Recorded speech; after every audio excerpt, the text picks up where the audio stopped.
Hello everyone, I hope wherever you're watching us from, you're having a great time. This is AfriPost and welcome to today's video. Now, there is this saying that says that until the lion learns to write, all the stories that are told of the forest will glorify the hunter. And this is the case for Africa. We've seen many issues and many ideas, especially in terms of civilization and development, credited to Western nations. Whites have always taken up the story of everything. Every invention and issues regarding civilizations have been told to support and glorify the white person. I want us to listen to this discussion that was a very heated debate that took place in 1987 between Dr. Yosef Ben Jochanan and George Simmonds. Let's watch this video and listen to what they say keenly. These gentlemen are here to talk about African origins. As you know, in America, Black History Month is celebrated every February. Without further ado, let's get right into it, because I know they have some interesting viewpoints that will stimulate your thinking, even if you disagree with them or agree. I'm going to call you Dr. Ben, if that's okay, because I understand that's what people usually call you. Yes. One of the more controversial positions that you take is that Black Africans landed in America 2,000 years before Columbus. I would not specify the day, but probably exceeding 2,000 years. The fact is that Columbus never came to the United States of America or North and South America. He came as close as San Salvador. There's a rumor that says that Columbus came to America. He did not come to America. He came to an island of America. Vespucci came to America, not Columbus. He came to the Caribbeans. But it is commonly stated, just as much as they state, that Columbus discovered America while the Indians sat down and watched him doing it. Now, but the knowledge of Africans in the Americas quite knowledgeable to scholars. The fact that it's suppressed doesn't have any validity at all. Let me bounce a couple of things off of you. One thing, this article that I'm going to be referring to our home audience and to our studio audience, this article came out in the September 1981 issue of Science Digest, and it's entitled Black Kings in Ancient America. You and some other black scholars believe that these people, African people, came to this continent before Columbus. We don't believe, we know. How do you know? What evidence? The evidence is there. For example, when you go to Central America, the Yucatan Peninsula, and at Ecuador and places like that, they have caches of Carthaginian money found 200 feet down in the ground, meaning that there were pluvial disruptions, and those money was buried. So it indicates a period of time, at least from that, when you look at the stratas, you could tell the period of time in which they've been here. And when you're talking about Carthage, you're talking about at least 212 BC, when Carthage was finally destroyed by the Romans. Again, the Queen Makeda, which you call the Queen of Sheba, there are maps which Rome, the church in Rome, the so-called Holy Father, has suppressed these maps from the time of Justinian, showing South America and what is today called Central America. The maps there, and Victoria, Makeda goes back to at least 892 BC. Before Christ. Before the Let me point out another thing, just from the same article. I don't know if we can see this on television, but here is a picture. Tell me what this is, and why do you see this as proof of the presence of Africans in America before? That is the Columbus. head of an Olmec. And the Olmecs were said to be the first of the indigenous Americans. And if an Olmec walked in here, then you would believe that he had come from the middle of Africa. And there is no doubt about it that all of the writers prior to racism admitted that the Olmecs were in fact Africans who had come across here. There is no doubt when Pigafetta and others, the point is that Van Sertima is writing and others, but Leo Weiner in 1938 at Harvard University wrote a 2-volume book for which he was fired about the Africans, Olmecs being Africans. And let me bounce this off of you, okay? You take the same statue. You say that they're obviously black features, thick lips, broad nose. The stereotype. The stereotype. Other anthropologists say, I think Michael Cole was one of them, he says that this is not a black man. He said the people who made these statues, which I understand are 8 feet high, the people who made these statues didn't have sharp enough tools to give them white features, so they're not really black statues. They're white people carved with crude tools. What's your response to that? It's strange that the tools were not sharp enough to make narrow noses, but it was sharp enough to put eyelids. So it would seem to me that an eyelid is harder to make than a thin nose. But Michael Cole is no less a racist than the head of the Ku Klux Klan. I mean, what's the difference between Michael Cole Reagan and the Ku Klux Klan? It have the same philosophy. What is the difference between the fellows writing the Bible and write about the Queen of Sheba saying to Solomon, look not, ye daughters of Canaan, look not upon me because I'm black. My parents sent me in the vineyard and that's all this nonsense. She's black because nature made her black. Her mother and father were black, that's why she's black. Had nothing to do with going in any vineyard, even though it's in the Bible. Okay, you talked about religion. We're going to get to that in a while. Let me turn to Dr. Simmonds. You also agreed with this position that Africans were in this... I have no problem, no doubt. Why? As a matter of fact, speaking about, like Dr. Ben mentioned, and you spoke about Michael Deco, I own a book several years ago, and still have it in my possession, by Michael Deco himself, who is considered one of America's leading archaeologists and anthropologists from Yale, one of America's most prestigious schools. In his own work, he referred to them as Negroid. And he went further to state the title of the book is America's First Civilization, what you call civilization. And to turn around and to tell these youngsters and other people in America in particular that the black men was the first to build any type of civilization in the Americas will be disturbing to Americans. And so... Let me ask you this. Yes. Even if you're right, let's say you're right, what difference does it make? It makes a lot of difference. What kind of difference? It takes the inferiority complex out of the black man who felt that his only beginning and relationship here in this part of the world is that of slavery. Then it puts him in the driver's seat because, again, they don't tell you that there are man-made hills within the United States. They call them mounds. And they range from in the Midwest all the way down the eastern seacoast of the United States. And they have found artifacts in them that are similar to things found in West Africa and in Egypt, which is Northeast Africa, that predates the arrival of the so-called indigenous Indians to these lands. Another thing is some years ago, one of the major television networks back in New York, I don't remember exactly which one, ABC or which, had did a documentary, and they said that these Olmecs are the ones who brought right into the Americas about 3000 BC. To tell blacks that they ought to be glad to enter into these schools of higher learning today in order to read and write, because their ancestors back in Africa couldn't read and write. You see what it will do to tell them that they brought right into the Americas?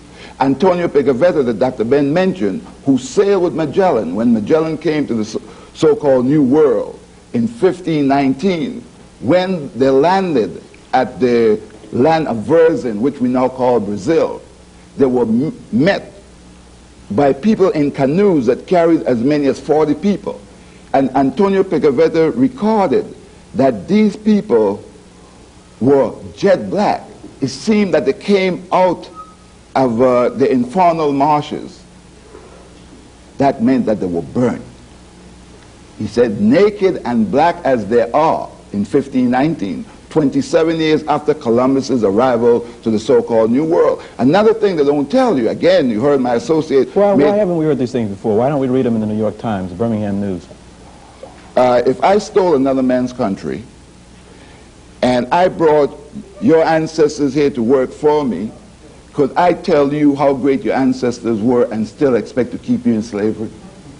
Well, let me give you a better, not better necessarily, but an added situation of that.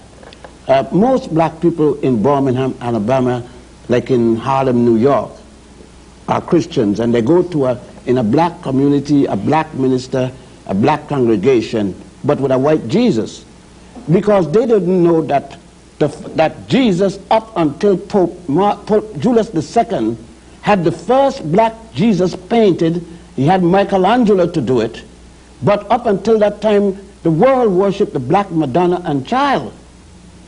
The present Pope is going back to Poland to worship at the statue of the Black Madonna and Child. That's in the New York Times. But what the Times says the next day, don't worry about the Black Madonna and the Child. She was originally white, but there was a storm in the 16th century, passed by and turned it black. But the same storm must have gone to Spain, and then it went to Ethiopia, and it went to the Soviet Union and turned all the Black Madonnas black. It was a hell of a storm. Well, okay, let's get together here. I mean, we're jumping around, and I think we're going to have a beautiful, interesting hour, okay? Because of this subject, I was going to get to this later, but since you opened it, let's deal with it, okay? You're in the Bible Belt, gentlemen. I heard so. You heard so. And I must tell our audience, we had dinner together earlier, and we got into this a little bit. So you're going to hear some interesting things. Because you guys are taking issue with a lot of what we grew up with in the Bible as fact. And you're telling me that's not so. You got to fix that. I brought it right here. What is it? Before I show you the picture you wanted to see. This is Pope Pius XII. In his private chapel, praying to the Black Madonna and Child, and all the popes of Rome, in their private, just from the church, the Roman Catholic Church itself. I just got rid of the copy of the history of the Black Madonna last night. I brought one copy. It's published by the Roman Catholic Order of Nuns called the Daughters of St. Paul. And they said that the picture of the Black Madonna and Child in Poland is reputed to have been painted by St. Luke. Now, St. Luke is said to have been one of Jesus' disciples. He ought to know what Jesus had looked like. So if he painted a black woman and child, who am I to say that he wasn't? Besides that, however, in Anacalypsis... So now you guys are saying Jesus was black? We're not saying it. It's what has been written up until the Nicene Conference of Bishops in 325, when Rome, under the order of Constantine, the Roman emperor, ordered the 219 bishop at Nicaea, and they took away Christianity from the Africans. Just remember that before they said Jesus was born in a manger in Bethlehem, they said he was born in a cave in Ethiopia. It was at the Nicene Conference that changed that. Let's go further. Wait a minute, let me be sure I'm following you now.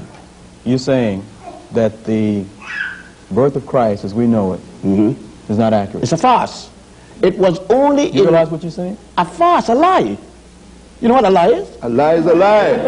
The person who wrote that at the Nicene Conference of Bishops in 325 AD, Constantine, the Roman emperor, ordered a conference be held because Rome wanted to take over Christianity from the people who started it. Christianity was started with Pantheus and Boetius in a place called Alexandria in Egypt. And Egypt is in Africa. I saw it up to January the 9th, it was there. You talked about that a little bit last night in your lecture. There was a lecture last night, Dr. Simmonds, here on campus. You talked about the separation of people don't want us to see Egypt as part of Africa. You talked about the historical thing about blacks being in Egypt as well.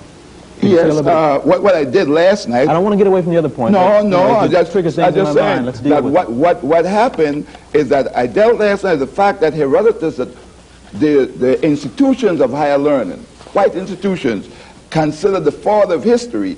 He himself, when he visited Egypt around 450 BC, almost half a thousand years before Christ, said that the Ethiopians, the Egyptians, the people of cultures, which is part of present-day Turkey, were people of black skin and woolly hair.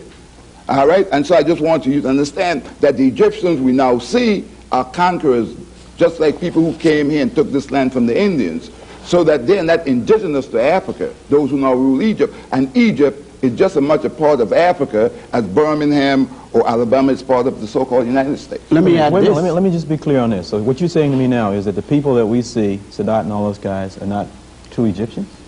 No. The fact that Sadat's mother was a Sudanese, Nasser's mother was a Sudanese, but their fathers were Arab conquerors. The one that was the African was Mohammed Naguib, the first president of Egypt, the one that overthrew Farouk. But 1 year after that, since he was looking for a hookup with the other Nile Valley countries as it used to be in antiquity, he was removed by the Arab conquerors. The Arabs didn't come to Egypt until 640. The first non-African people came to Egypt, otherwise called the Hyksos, in 1675 BC.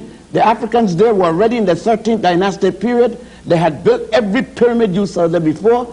They had done the S-turn in the Nile. They built every one of the major temples that had already been built, including the Grand Lodge of Luxor. The first European to come there did not arrive until the Greeks arrived with Alexander II, the son of Philip of Macedonia. Look, I'm a college graduate. I never heard all this stuff before. Because they didn't intend to teach you that. They can't tell you that you're inferior and teach you that you taught Europe. The first Europeans to be civilized by the Africans were the Greeks. When you heard of Homer, the first European to have written anything, you couldn't miss that. They said that Homer wrote the Iliad and the Odyssey. And that was not until 833 BC. The Africans had already, in 255,000 at the Tassili Mountain, they had the Sibyllian period, first, second, and third, the pre-dynastic period, all the way up. The Africans had produced men like this, Imhotep, the multi-genius that designed the step pyramid of Saqqara, the first man to be a physician that even Hippocrates, the so-called father of medicine, is giving him credit and call him the god of medicine. The Greeks changed his name from Imhotep to Aesculapius. There he is. There he is. Wait a minute. This gets into what you were saying. So wait a minute. You guys are telling me now that black men taught Homer and...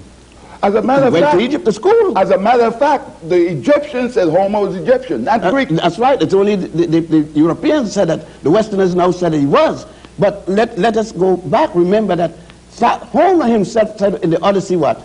That the gods Zeus and Apollo, Europe's first gods, came from Ethiopia. Go read it. And I didn't write it. He wrote it. Thales, from Thales down to Socrates, and Socrates down to Aristotle, which they call the pre-Socratian philosophers and the post-Socratian philosophers. Each and every one, including Plato, who spent 15 years in Egypt receiving their education. You're saying Plato was educated in Egypt? 15 years. See, before that, you heard nothing of him. Every one of them. What you'd have me believe then also, for part of what you said last night, is that Plato and these guys went back home, and they were big guys. But they were taught in Egypt? Is that what you said? They came there for their education. And they said it. They didn't hide it. It's the modern writers, the modern instructors and professors who trying to deny it. All right, You can't have in a racist school in Birmingham non-racist education. Let me get to something you said last night that's not going to make you very popular in this town and may not allow you to get safely out of town. You told an audience last night that you saw, I think, in a tomb in Egypt. Yeah. You saw it with your own two eyes, right? Yes. You told me that Moses, there were more than 10 commandments. Moses just took 42. The negative confessions. Moses isn't supposed to have been born until 1349 BC. The Africans were already in the 18th dynastic period. Akhenaten, who died before Moses was born, and Imhotep, who died more than 2,000 years before the birth of Moses, and others at the Grand Lodge of Mem had 42 laws called now the negative confession, one for each nome. They go like this: I have not killed man nor woman. I have not spoken ill of the gods. Moses is supposed to be born in Egypt, they said, at a place called Sukkot. Already, it says that Moses got the 10 commandments of Mount Sinai. Mount Sinai is still in Africa, right? The Sinai Peninsula is a part of Egypt. More so, is it possible for Moses to be born in Egypt, educated in Egypt? At age 85, he's still in Egypt, and he did not learn the negative confessions? Is it possible for you to go to school, born in the United States, go to kindergarten, elementary, junior high school, and college, and never heard of the United States Constitution? Then it would have been impossible for Moses, when everybody had to read the negative confession 5 times a day, for Moses not to have seen those 42 laws and extracted 10 of them, leave 32 more. Now, if you could go to the temple of Setai at Abydos, to go to the tomb of Ramesses VI at the Valley of the Kings, go to the temple of Edfu, where you would, by the way, see the story of an immaculate conception and a virgin birth 4,100 years before the Mary and Jesus story. As a matter of fact, let me just put it in the form of a question then. I mean, I don't want to stop this, because we're here for information. But what you're trying to get me to believe is that Moses didn't get the 10 Commandments from Mount Sinai, but he got them from his fellow Africans. Moses was the high priest in Egypt, a high priest of the Egyptians in Egypt. Then what was he teaching? He wasn't a high priest of the Jews. They were no Jews in those days. They called themselves. Remember now, there was no Israel yet. Israel is not until 1196. And when we to hear of Abraham, Avram as he was called, coming into Egypt, the Africans already in Egypt, already in their 14th dynastic period when he shows up. All of the pyramids are built. That's another thing. Every one, the 62 pyramids in Egypt were built before the first Jew was born. Why was he fleeing from the Pharaoh? Let me ask What you was the something. charge? I could write anything when I want to write, you know. Who can stop me from writing if I got the power? I was about to ask you, what kind of trouble do you get into for holding these kind of views? Oh, the other day, a black sister spat in my face, and because she couldn't take that. She couldn't take that Jesus was black. She said, no, no, no. I mean, he had no color. If he didn't have no color, how John the Baptist saw him to baptize him? Do you realize that you're getting at the foundation, that you're shooting and digging away at the foundation of what most of us grew up believing? Yeah, well, we believe a lot of things for a long time. One thing, they give us 3 pages in the Bible. Slave, obey your master. And that's what we believed for the longest time. They said that Jesus said, so how would Jesus, who fought the system, say to the slave, obey your master? It didn't sound rational, would it? So, look, most of the things, we're in a European system. You could come to this university and spend 4 years, go back and spend another 2 for your masters, and another 1 or 2 for your doctorate, and never had any course at all about Africans. But every day you come here, you got courses about Europeans. This is an extension of European culture, European belief, European racism. And it has no intent of teaching about the Africans. The Africans built the Europeans' first university, the University of Salamanca in Spain. These are historical records. It's just like... Okay, one of the things you said last night is that it's not just black people who are saying these things. No. Most of this information are written by whites. In white books. It's just that they don't emphasize it in the classroom. As a matter of fact, let me back you up when you open up the discourse. We were speaking about Columbus. None of them in here, none of the listening audience, even in the air, has the faintest idea that in the life of Columbus, when after his death, his family had to go to court because charges was raised, and this is in the record in the Vatican, in the secret archives of the Vatican, that Columbus was shown a map of where the Queen of Sheba that Dr. Ben spoke about, this black woman who had mated with Solomon and produced the son, Menelik I, and they lived more than 900 years before the birth of Jesus, had already sailed through what we now call the Strait of Gibraltar, came to lands to the west that was longer than Africa and Europe combined. And that, brother, is North, South, and Central America. May I add this? Right here at this university they teach, and I've just been here a few days, right? A day. They teach in this institution because it's the same as Cornell or anywhere, that Hippocrates was the father of medicine. He's not until 333 BC. Let me read this for you. Okay, you teach at Cornell, is that? I teach at Cornell also. They let you teach this kind of stuff at Cornell? They teach it now, I'm there. Okay. 1700, in 1700 BC, that's 1400 years before Hippocrates, you can find the Kahum medical papyrus. Papyrus is paper. Okay. A compendium of information about women's diseases and pregnancies. In 1600 BC, that's 1300 years before Hippocrates, the Edward C. Smith Papyrus, a comparative surgical text and anatomical inquiry. It especially deals with the spinal column. 1550, let me jump to one here. The Ebers Papyrus. There is the whole book on it. A medical paper by Queen Hatshepsut, the first known queen in history, an Egyptian queen. A papyrus designed to show women how to develop a method to stop pregnancy, to insert into the vagina, made of the shrub of acacia and honey, which break down into lactic acid. Not only that, Monsanto, DuPont. So we're talking about birth control. Birth control in 1550 BC by the Africans. It's a long time before the pill. A few days before the pill. But keep in mind, however, keep in mind that Europe is not yet in history. European history. The Greeks ain't arrived yet. Just, all I ask, one at a time. All right. Okay. Go ahead. Their civilization haven't begun. Homer have not written his Iliad and Odyssey. And the hero. Okay, all the stuff that you're saying we can find this. Look, I ain't nothing say if it's not here, it's either in Doc's library or mine back in New York. nothing we take for granted. Or the books that we brought down. And you say they're not all written by black men? No, black men wrote nothing. Anacalypsis is written, Okay. look now. Okay. Anacalypsis is a 2-volume work by Sir Godfrey Higgins, written in 1838 in England and published by Watson Company. The Golden Bow is a 13-volume book by Sir James Fraser, published simultaneously in the United States and England, and it was published in 1938.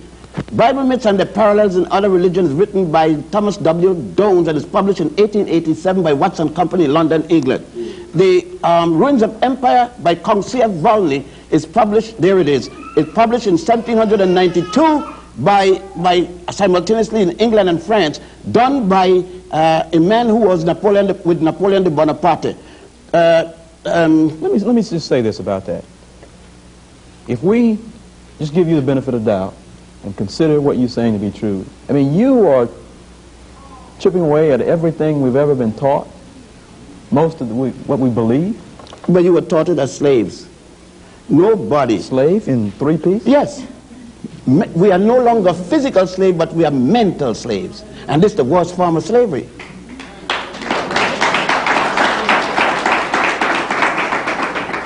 Some of us believe that the Cadillac and the house on the beach makes us free. But it's the mind that makes us free. Well, I'm just glad I have to ask the questions and don't have to defend any of this stuff. Go into something else for a minute. Tell us about some of those pictures, because I want to get as much into this hour as Well, we can. this picture that you are looking at right here is the picture of Pope St. Peter, the first Pope of Roman Catholicism, as the church admits. But this the man church has a black said that face. Black face, black everything.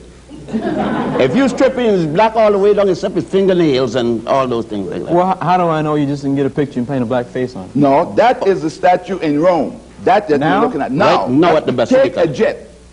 Can't afford it? Take the fastest means and go to Rome and You'll come see him back right and there. then tell us if it's not. That same picture, I used to teach at Roman You say, Catholic wait a minute, colleges. this is there now? Yes, now. With And the black face? every pope Has to kiss his feet. Every pope kisses his toe.